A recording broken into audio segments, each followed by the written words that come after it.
Mr. Speaker, this is an historical moment, and therefore, with your permission and honorable members, Mr. Speaker, allow me to proceed to give notice of the following motion.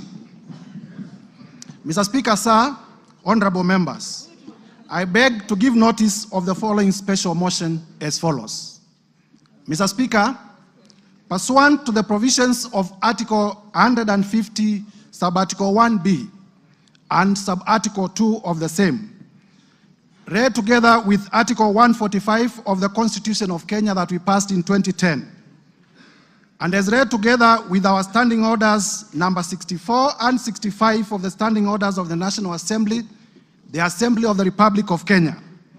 This Honorable House resolves to remove from office, by way of impeachment, His Excellency Rigathi Gachagua, EGH, the current Deputy President of the Republic of Kenya.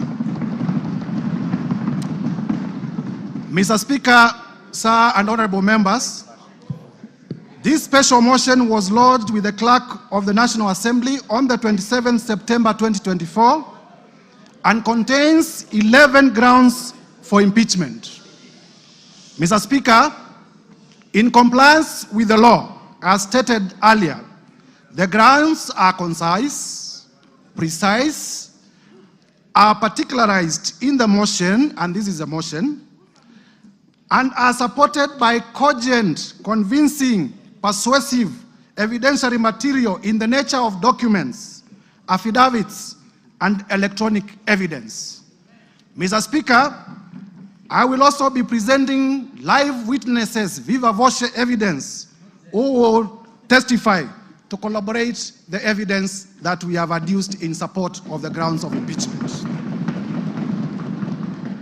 Mr. Speaker, honorable members, in the interest of the time allocated, I am not able to go clause by clause, sentence by sentence, paragraph by paragraph, because as you notice, the grounds themselves constitute about 42 pages, and with the rest of the material, we have about nearly 100 pages. And therefore, Mr. Speaker, with your guidance, allow me to summarize the 11 grounds as follows. Generally, Mr. Speaker, as members will realize, the particulars of these grounds are that His Excellency Rigathi Gachagua has engaged himself in acts of omission and commission that constitute offenses under our Constitution, offenses under international law, and offenses under our own statutes.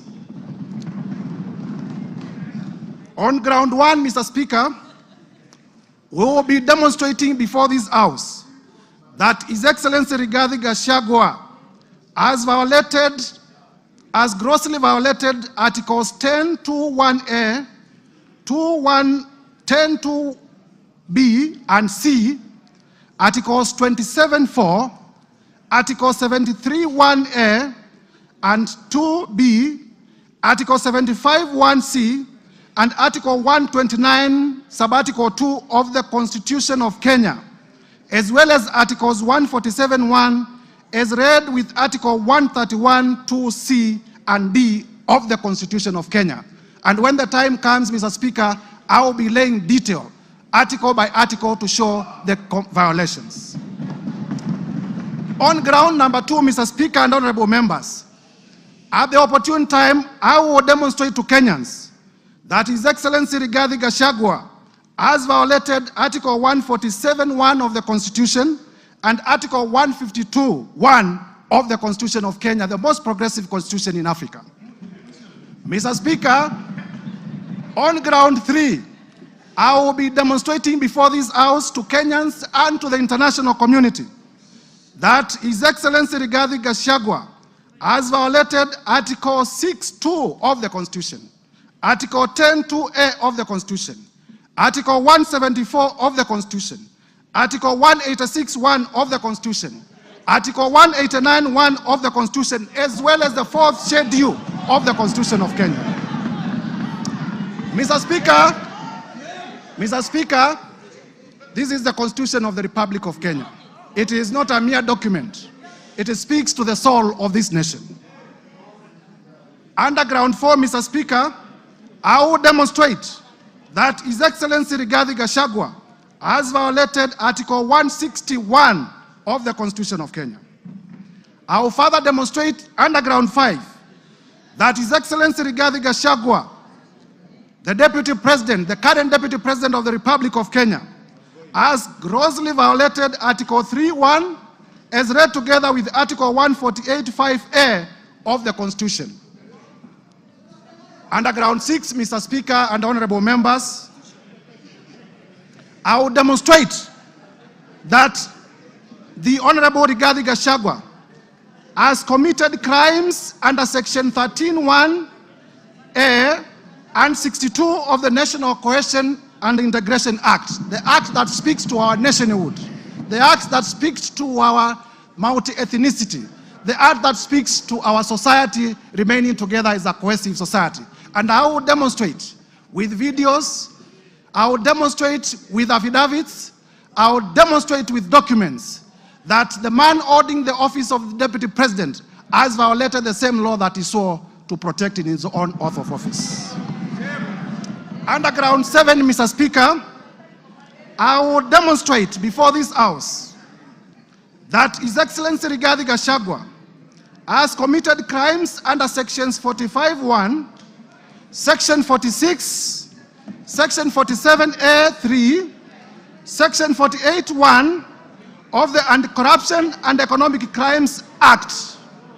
Anti-Corruption, Mr. Speaker, honorable members, Anti-Corruption and Economic Crimes Act, by using his office to unjustly enrich himself, by using his office to acquire within 2 months properties well beyond 5.2 billion. And Mr. Speaker, I will demonstrate before this House that during the presidential debate, if I may be listened to, Mr. Speaker, that during the presidential debate, His Excellency Rigathi Gachagua did declare that he was worth 800 million. We are aware that he's paid slightly over 1 billion, meaning that for the last 2 years, the much he could have accumulated justly is about 24 million. But I will demonstrate before Kenyans that he has properties to himself, the ones that I was able to get in my time of research, worth 5.2 billion Kenya shillings.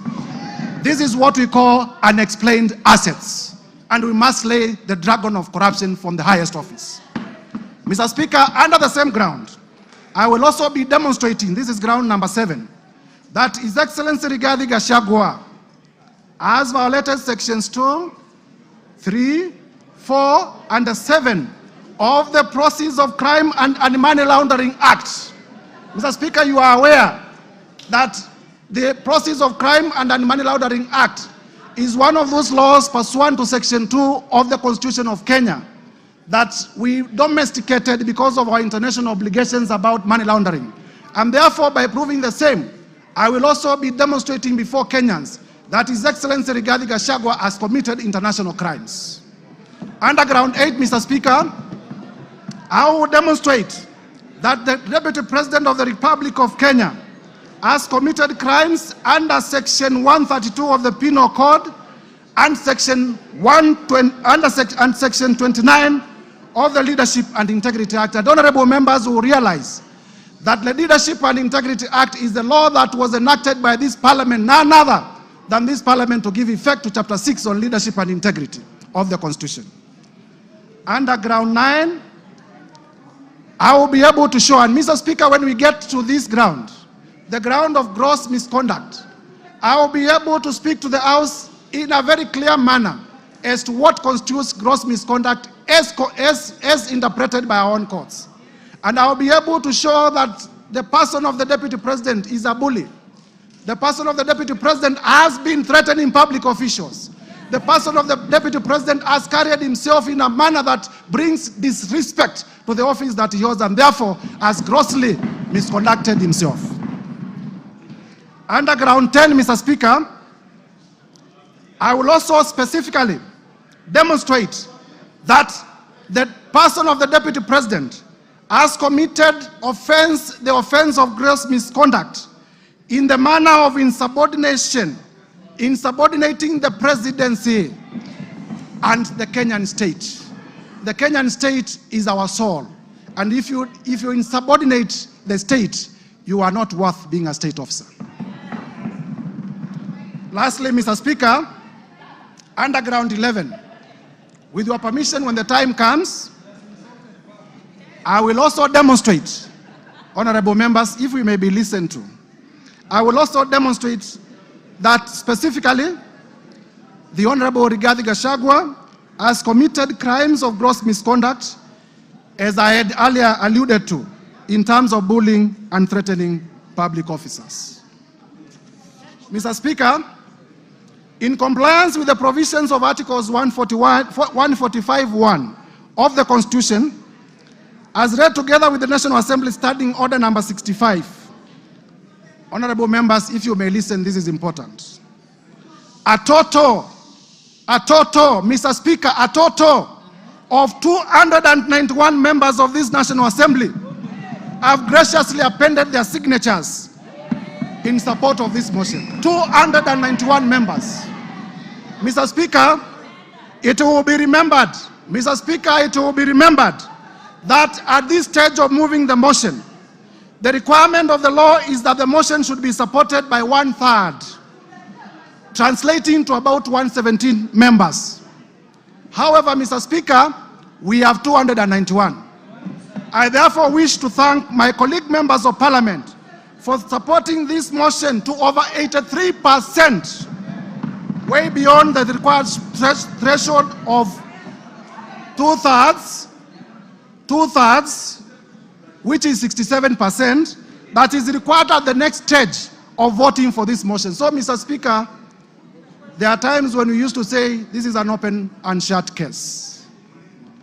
Mr. Speaker, sir, as a requirement of our standing orders, please allow me to read the names of the members who have signed in support of this motion.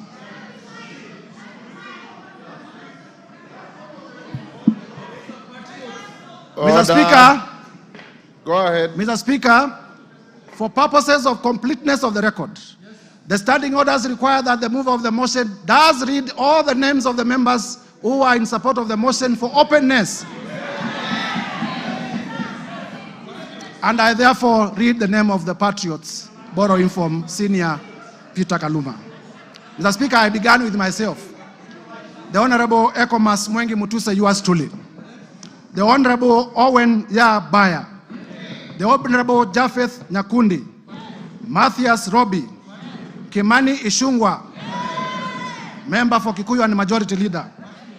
Abdul Rahim Daoud. Patrick Munene Dwega. Eric Wamombi, the member for Madera. George Kariuki. Kili Daniel Karido. Dorothy Mudhoni Ikiara.